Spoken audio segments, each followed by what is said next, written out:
여러분, 우리 사진 하나 보여주시기 바랍니다. 이 사진. 거제도에 있는 조선소, 옛날에는 대우조선소였고 지금은 이제 하나가 인수해서 하나오션이라고 합니다만은, 이 뭐라고 부르는지 아십니까?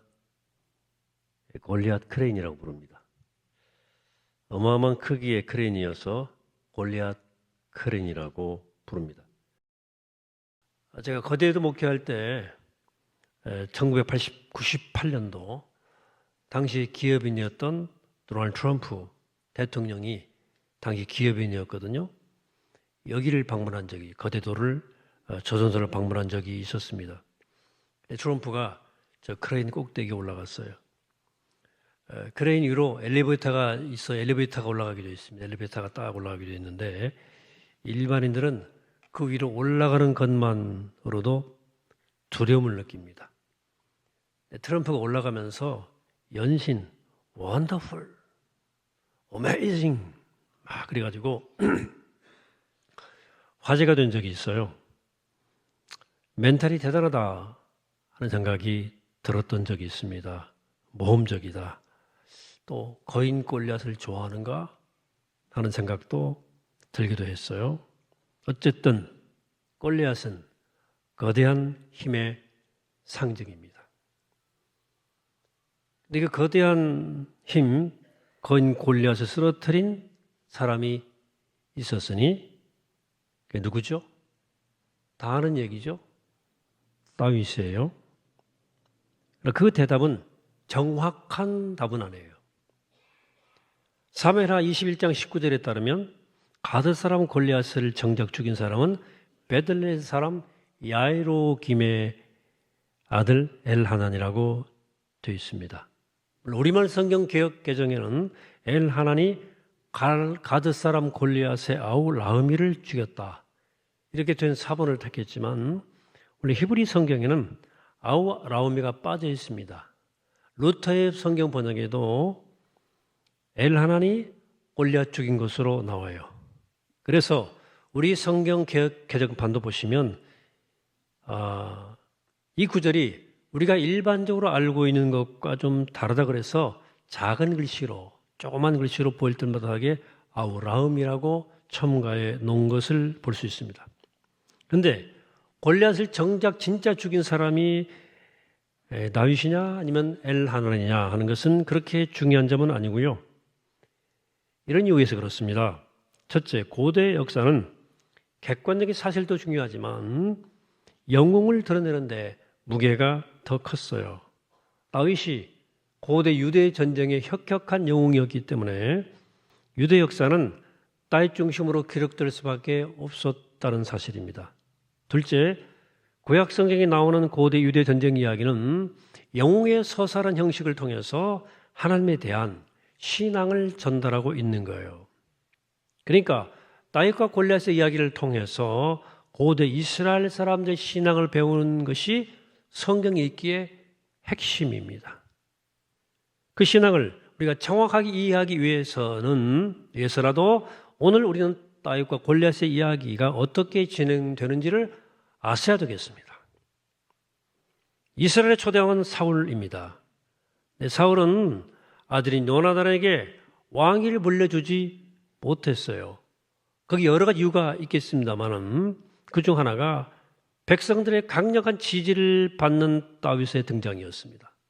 사울이 다윗 때문에 자기의 위치가 흔들릴 것을 미리 알았더라면 아예 처음부터 다윗을 멀리했거나 제거버렸을 거예요. 그러나 사울이 그런 상황을 눈치채고 몇몇 조치를 시작했을 때는 이미 다윗의 세력이 무시하지 못할 정도로 자리 잡은 후였습니다. 당시의 권력은 전쟁에서 나왔어요. 전쟁에서 승리하는 데서 나왔습니다. 사울도 젊었을 때는 전쟁을 통해서 용명을 떨치곤 했는데 다윗은 사울보다 더 뛰어난 용명을 보였어요. 그래서 당시의 여인들이 사울은 천천히요 다윗은 만만히로다라고 하는 민요를 지어 부를 정도로 인기가 치솟았습니다. 그 다윗이 자신의 이름을 떨치게 된 처음 사건이 바로 오늘 우리가 읽은 본문의 블레셋과의 전쟁입니다. 이스라엘은 역사를 거듭하면서 블레셋과의 수없이 전쟁을 치렀어요. 국경을 맞대고 있으니 어쩔 수 없는 현실이었습니다. 사무엘 17장에 말하고 있는 이 전쟁이 벌어질 당시에 다윗은 자기 집에 양을 치고 있었어요. 그 아버지 이세 8아들 중에서 막내입니다.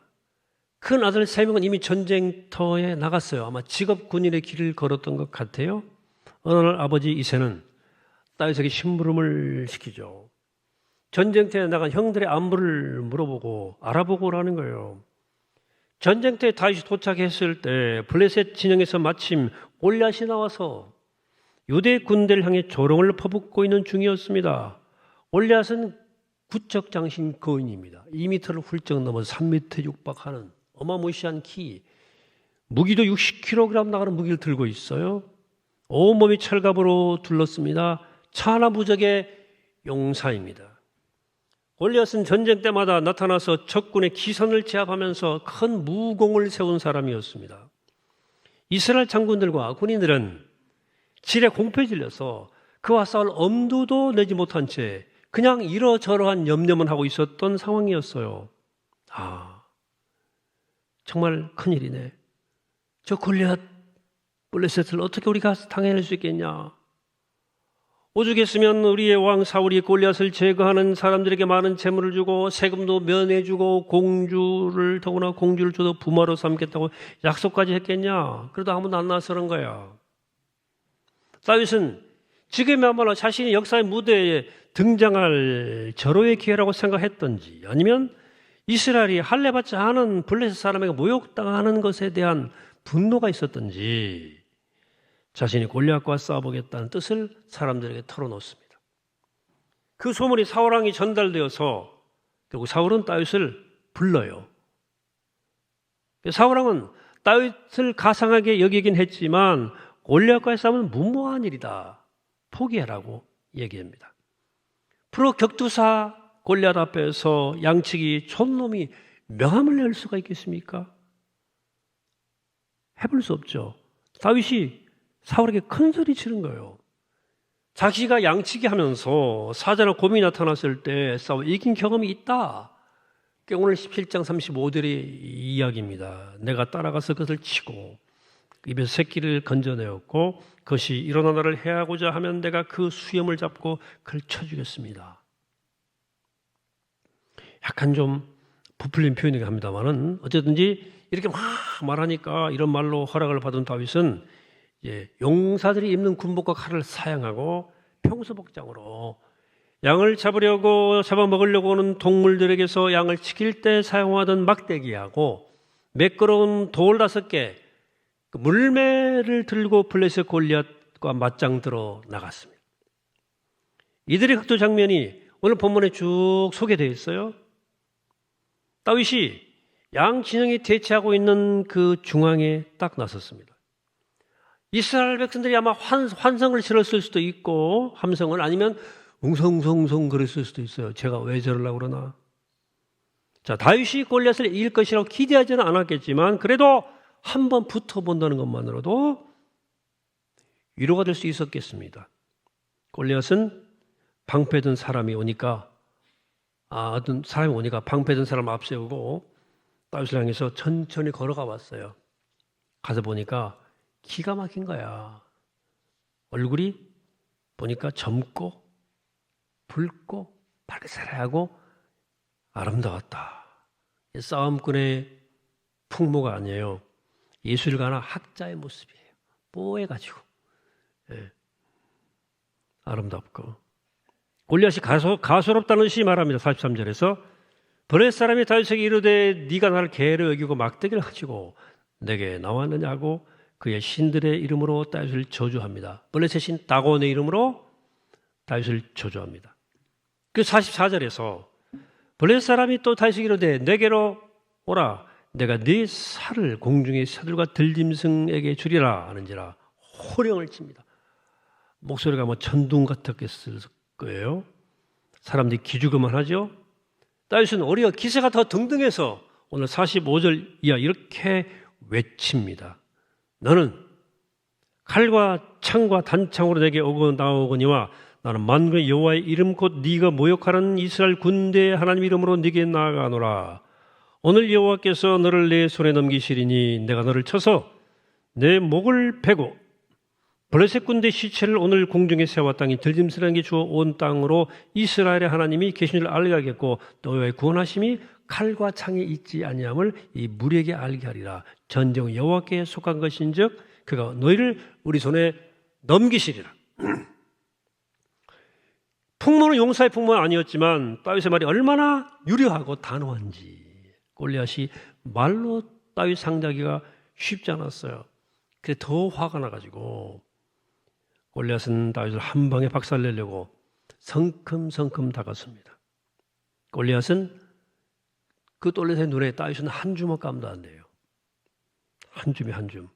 근데 다윗은 골리앗을 향해서 달려가면서 물매를 사용해서 미리 준비했던 돌을 던지는데 물매질은 평소 양치기 할 때 손에 익은 일이었어요. 근데 그 물매를 떠난 돌이 날아가서 화살처럼 날아가서 완전 모자란 골리앗의 투구 밑에 이 정수리 이마를 그대로 박혔어요. 골리앗 그 자리에서 팍 꼬꾸라졌습니다. 이것으로 싸움은 끝. 게임 끝. 너무 시시한 결과죠. 그 뒤에 어떤 일이 벌어졌는지 설명할 필요가 없겠습니다. 이 사건으로 다윗은 이스라엘 역사에서 일약 거물이 됐어요. 자, 다윗과 골리앗의 싸움은 누가 봐도 통쾌하기 짝이 없는 싸움입니다. 정의로운 약자가 불의한 강자를 이긴다는 이야기는 이 형식의 스토리는 동서고금을 막론하고 모든 사람들에게 감동을 주기에 맞춤하죠. 닦이죠. 그런데 실제 인류 역사에서 다윗이 골리앗을 이기는 일은 흔하지 않았습니다. 대개는 골리앗이 다 이겼습니다. 다윗과 같은 위치에 있는 사람들은 골리앗과의 싸움을 엄두를 낼 수도 없어요. 예를 들어서 한 동네에 대형 매장을 갖춘 마트하고 작은 매장을 갖춘 마트가 서로 경쟁한다고 칩시다. 골목 상권 법적으로 제도적으로 보호하는 장치 없으면요 경쟁은 하나만 해요. 골리앗이 이기죠. 또는 한 동네에 현대식 건물을 갖추고 숱한 프로그램으로 준비된 대형교회와 중대형교회와 상가 건물을 빌려서 겨우 예배를 드리는 미자립 교회가 서로 경쟁한다고 합시다. 경쟁이 됩니까? 경쟁이 안 됩니다. 요즘처럼 소비자 심리를 가진 교인들이 교회를 쇼핑하는 세태에서 경쟁은 불가능합니다. 다윗이 골리앗을 이긴 이야기는 이스라엘 역사에서도 아주 드문 일이에요.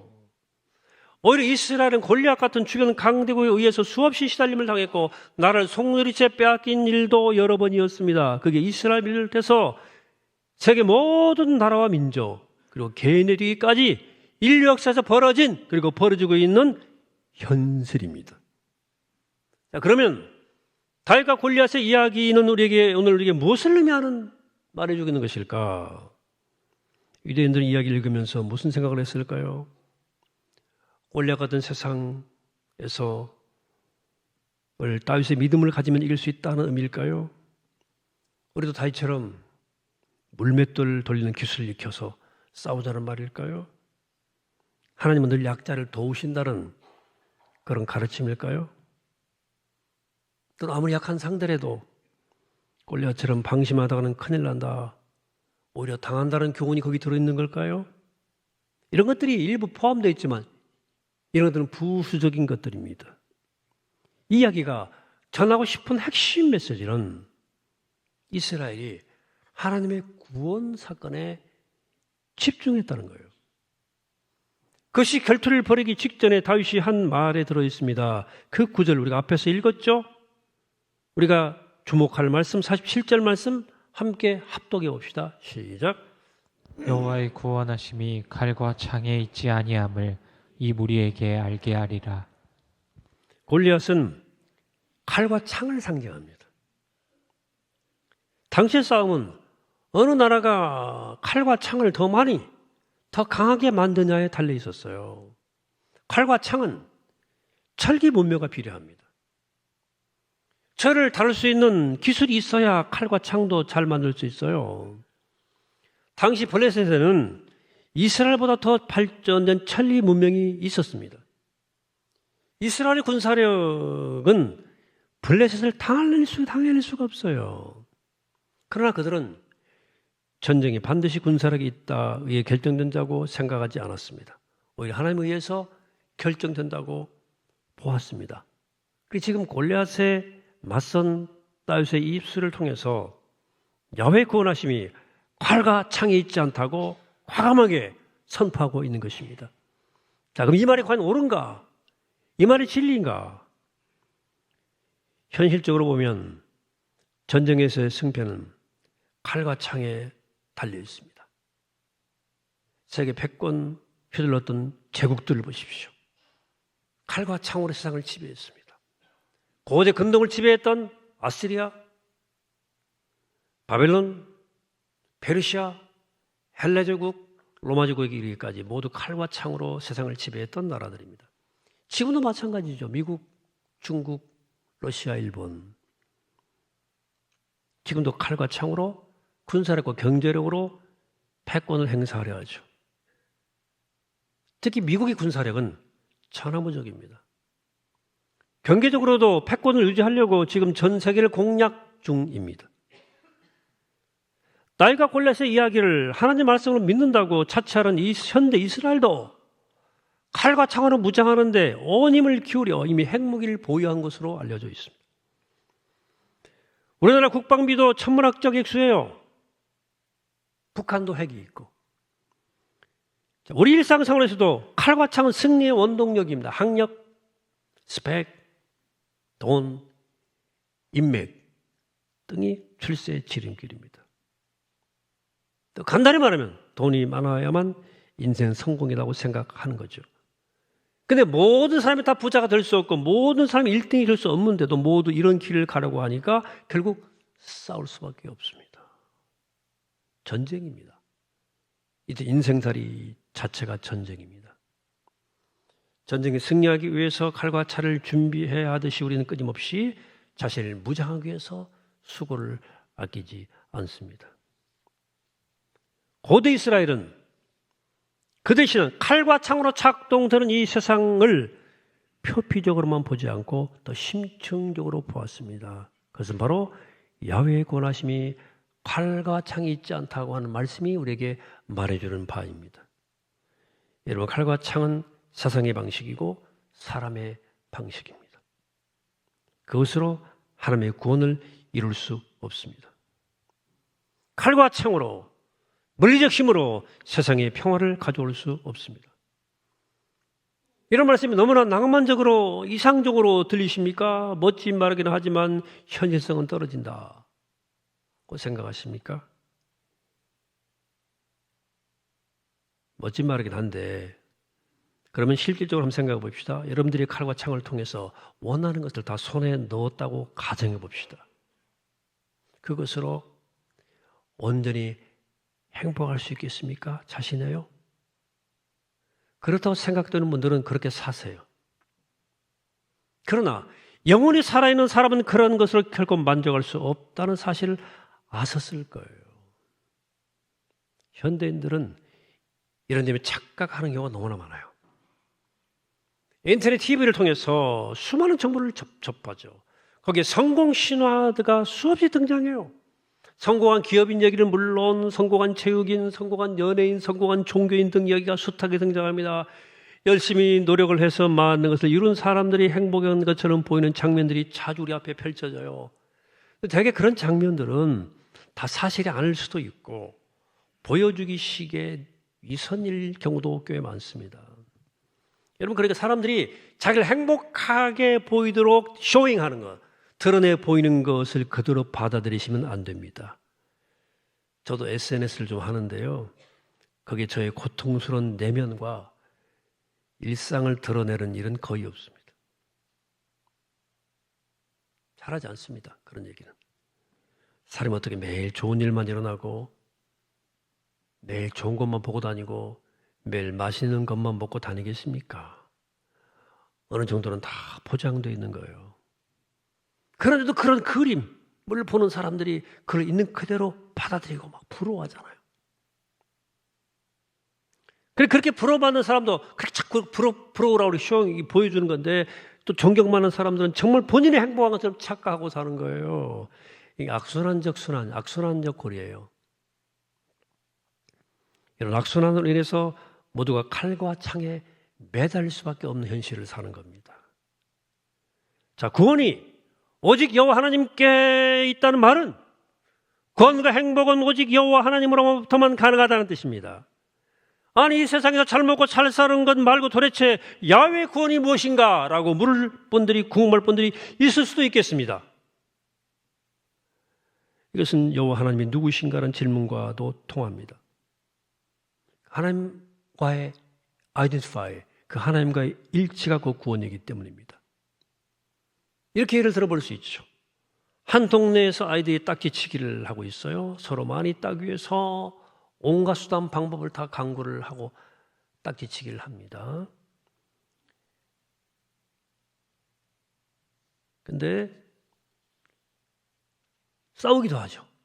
근데 어떤 애가 딱지치기를 끝내고 집으로 돌아가서 책도 보고 또 엄마가 차려준 맛있는 음식도 먹고 TV도 보면서 가정에서 즐겁게 지낼 것을 생각합니다. 이 아이는 그 즐거움으로 인해서 딱지를 잃어도 크게 걱정하지 않아요. 딱지를 딴다 한들 도에 넘칠 정도로 그렇게 흥분하지는 않습니다. 그의 중심이 다른 데 있기 때문이에요. 여호와의 구원은 세상 사람들이 몰두하고 있는 칼과 창으로 얻을 수 있는 게 아니라 전혀 다른 차원의 것입니다. 하나님의 손길에 의해서 이루어지는, 하나님의 고유한 방식으로 이루어지는 풍성한 생명의 절정입니다. 이 사실을 알고 있기에 우리 기독교인들은 이전 투구처럼 살벌한 이 세상을 살면서도 거기에 매몰되지 않고 하나님이 행하시는 구원의 세계를 향해서 영혼의 등불을 켜고 영혼의 촉수를 예민하게 작동시켜서 주님만을 바라보는 것입니다. 이게 신앙생활이고 이것이 영적인 생활인 것입니다.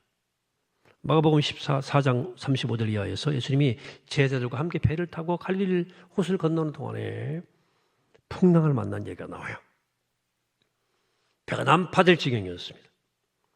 예수님께서 피곤하셨는지 배 고물에서 낮잠을 주무고 계셨다는 거 아닙니까?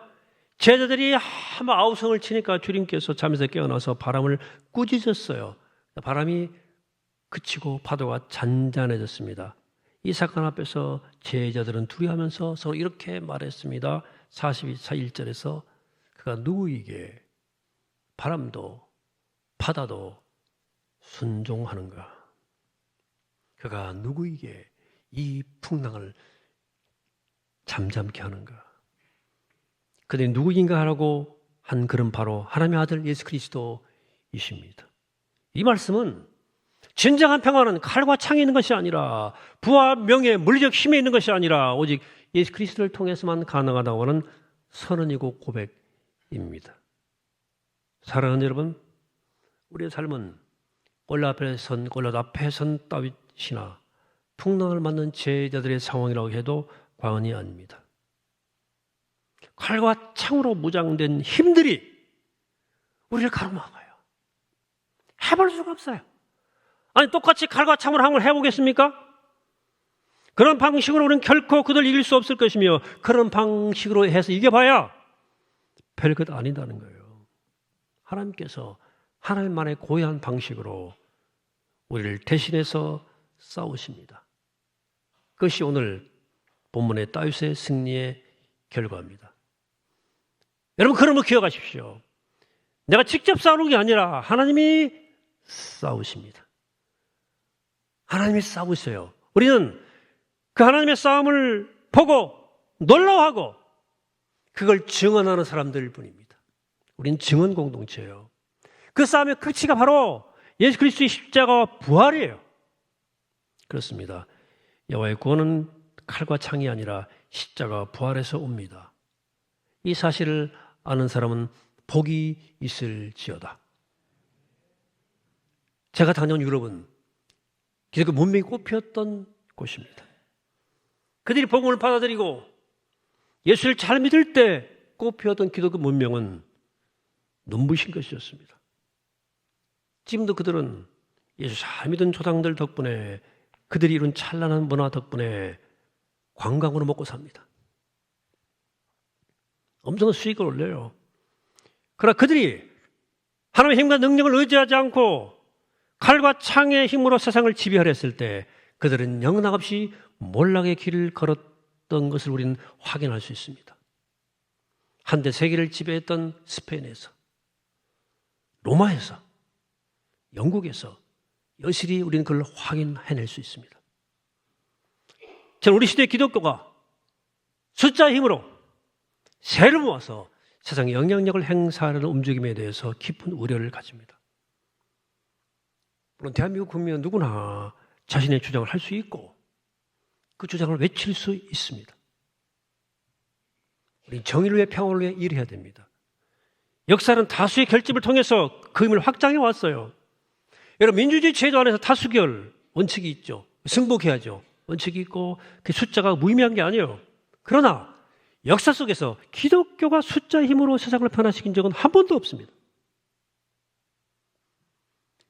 기독교 2000년사를 공부를 해보세요. 물리적 힘으로, 칼과 창의 힘으로 세상을 변화시킨 일이 한 번도 없다고요. 칼과 창의 힘으로 진리를 전하고 세상을 지배했던 십자군 전쟁은 실패한 역사였고 기독교의 최대의 죄악사입니다. 기독교는 오직 십자가의 벌의 능력으로 세상을 변화시키는 종교, 자기 희생과 겸손과 섬김을 통해 세상을 변화시키는 누룩 같은 종교입니다. 오늘 다윗과 골리앗의 이야기를 우리에게 분명히 선포해 줍니다. 그것은 하나님의 구원은 칼과 창이 있지 않다. 하나님이 주시는 평화는 인간적인 세력과 숫자의 규모에 의한 것이 아니다. 우리는 물리적 힘을 보여주는 것이 아니라 우리 안에 그리스도의 현정을 세상에 보여줄 수 있어야 된다. 편만 있고 곁이 없는 사회 시대, 우리 시대에 고통당하는 이웃들의 손을 잡아주고 그들의 눈에 흐르는 눈물을 닦아주며 하나님의 구원이 오직 자기 희생의 십자가 부활의 능력이 있음을 삶으로 보여줄 수 있어야 된다고 저는 믿습니다.